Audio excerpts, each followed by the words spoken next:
Hey everybody, thanks for clicking on this video. Today we're going to be working on zeros of polynomial equations. If you want to follow along, the links to the companion worksheet are in the description below.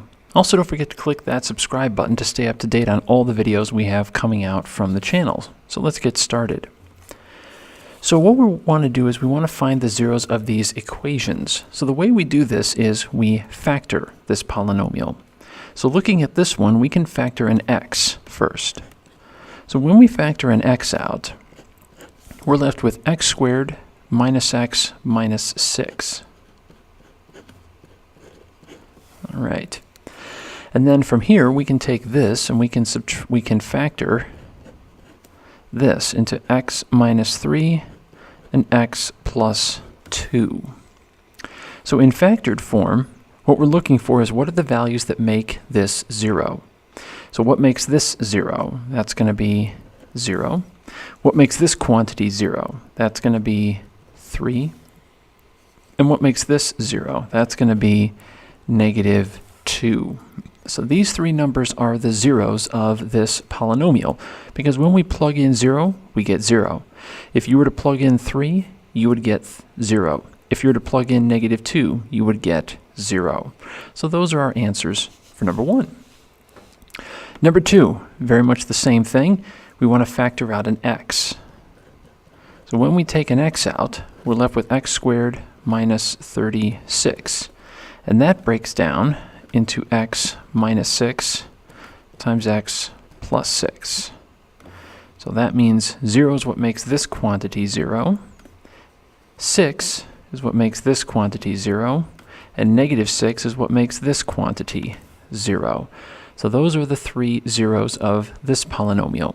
Now, one quick thing to point out is that when you look at the degree of the polynomial, that's always going to equal the number of zeros. So this is a third degree, we have 3 zeros. This is a third degree, we also have 3 zeros. So at number 3, it says write the polynomial equation whose zeros are 4, 5, and negative 1. So now we're working this backwards. Now, we know what the zeros are, now we want the equation that fits that. So if 4 is a 0, that means x minus 4 is a factor. If 5 is a 0, then x minus 5 is a factor. And if negative 1 is a 0, then x plus 1 is a factor. So this is our polynomial equation in factored form. To get in standard form, we'll expand this out. First, we'll multiply the first two binomials, x minus 4 and x minus 5. So that's going to be x squared minus 9x plus 20 times x plus 1. So now we're going to multiply everything by x first. So x cubed minus 9x squared plus 20x. And then we multiply everything by 1. Plus x squared minus 9x plus 20. And then we'll combine like terms. So we have x cubed, no other like term with it, minus 9x squared plus x squared, so that's minus 8x squared. Then we have 20x minus 9x, so that's plus 11x. And then finally we have plus 20. So x cubed minus 8x squared plus 11x plus 20. If you were to plug in either 4 or 5 or negative 1 in for x, you would get 0 from this polynomial. Number 4, we want to write the polynomial equation whose zeros are 3, 7, and negative 1/2, and whose leading coefficient is 3. So we've added 2 extra details. First of all, we have a fraction. And second of all, now we're mentioning the leading coefficient. So we know that 3 and 7 are zeros, so that's going to be x minus 3 and x minus 7. But what about negative 1/2? Now some people would put x plus 1/2 and leave it and let that go. But I like to avoid fractions whenever I can. So that means instead of x plus 1/2, I'm going to write 2x plus 1. And so you see if I were to plug in negative 1/2 here, I'd get negative 1 when I multiplied it by 2. And then adding 1 canceled it out. So to expand it, first I'm going to multiply these two. So x minus 3 times x minus 7 gives me x squared minus 10x plus 21 times 2x plus 1. So first I'm going to multiply everything here by 2x. So 2x cubed minus 20x squared plus 42x. Then I'm going to multiply everything by 1. So plus x squared minus 10x plus 21. So now I'm going to combine like terms. 2x cubed has nothing common with that. Minus 20x squared plus x squared is minus 19x squared. 42x minus 10x gives us positive 32x. And then we end with plus 21. So now we've got our polynomial, but we want a leading coefficient of 3. Now, how do we do that without messing up our zeros? The way we do that is we need to multiply by some number that cancels out a 2 but leaves a 3. So we're going to multiply this whole thing by 3 halves. So when we multiply this by 3 halves, we're going to be left with 3x cubed. When I multiply this by 3 halves, well, 19 doesn't divide by 2.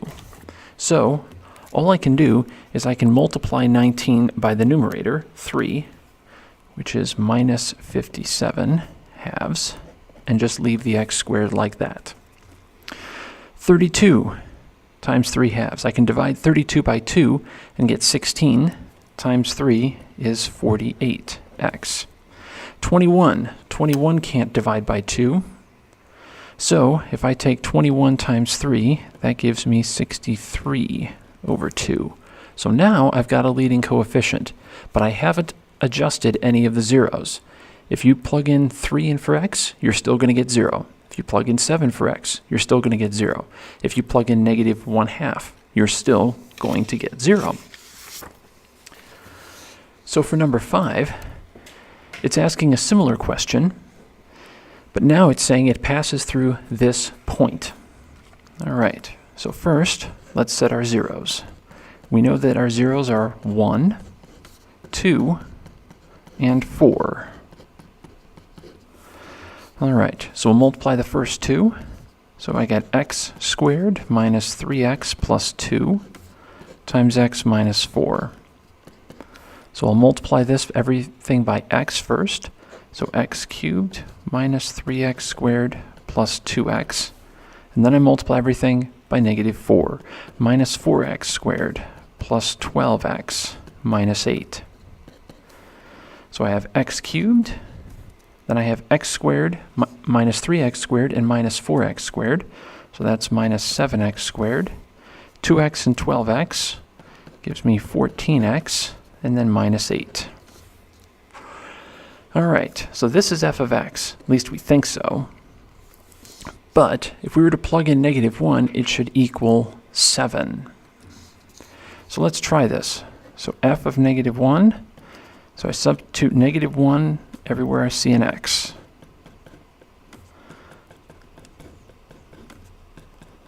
So negative 1 cubed remains negative 1. Negative 1 squared is a positive. So that's not going to change in negative 7. That's going to stay as negative 7. 14 times negative 1 is negative 14 minus 8. All right, so let's see what our result is. Well, we have to add all these up. So negative 1 minus 7 is negative 8. If I subtract 14, that's negative 22. And if I subtract 8 more, that's negative 30. All right, well, I don't want negative 30. We want 7. So how do we do this? Well, similar to the last one, we need to find a number that we can multiply that cancels negative 30 and leaves 7 behind. So that means I'm going to take my equation, my polynomial of x cubed minus 7x squared plus 14x minus 8. And I'm going to multiply this by negative 7 over 30. Because if we were to plug in negative 1 in for x, this gives us negative 30. This constant will cancel it out and leave us with positive 7. So what are we left with? Negative 7 over 30 x cubed plus 7 will not cancel with 30, so we just multiply the numerators. 49 over 30 x squared. 14 and 30, I can cancel a 2 out. So I have 7 and 15. So minus 49 over 15x.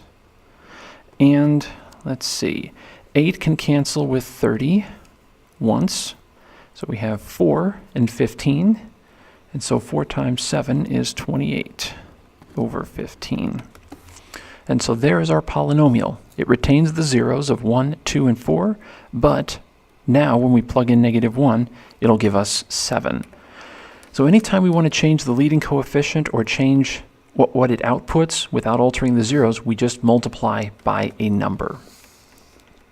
And then finally for number 6, here we have zeros of -1, 2 plus square root of 2, and 2 minus square root of 2. And so this often gets people because how do you treat this as a single number when finding zeros? Here's how. So it's going to be x minus this quantity, 2 plus square root of 2, and x minus this quantity, 2 minus square root of 2.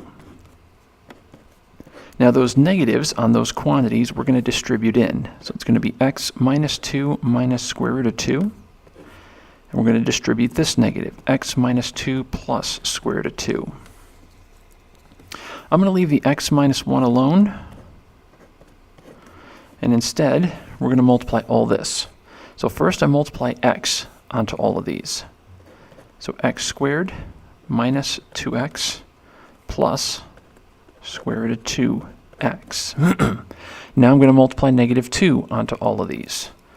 And just to keep track of things, I'm going to use a different color. There we go. So -2 times x is -2x. -2 times -2 is +4. And -2 times square root of 2 is -2 square root of 2. And then finally, we're going to multiply negative square root of 2 into this. So we have negative square root of 2x plus 2 square root of 2. And then negative square root of 2 times square root of 2 is -2. All right. Now, we have a few things that, thankfully, can cancel. So we've got that and that. Those cancel. And then this and this cancel. So all the radicals end up canceling out when we do that.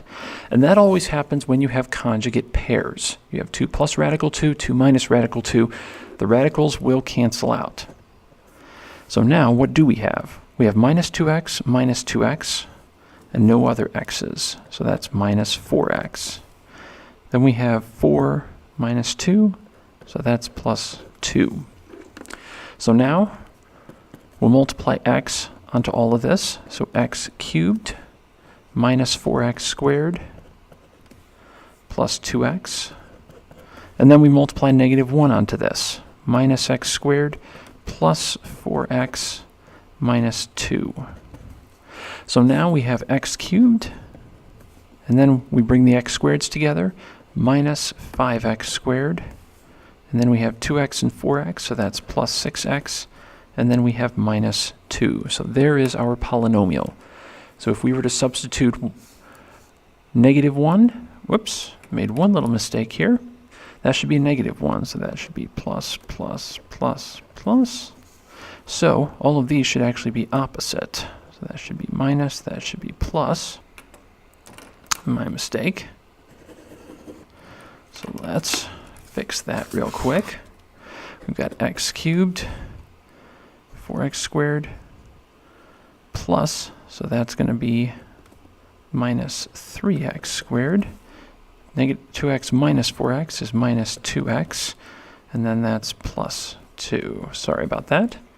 So there is our equation. So if we were to plug in -1, 2 plus square root of 2, or 2 minus square root of 2, that's will all result in 0.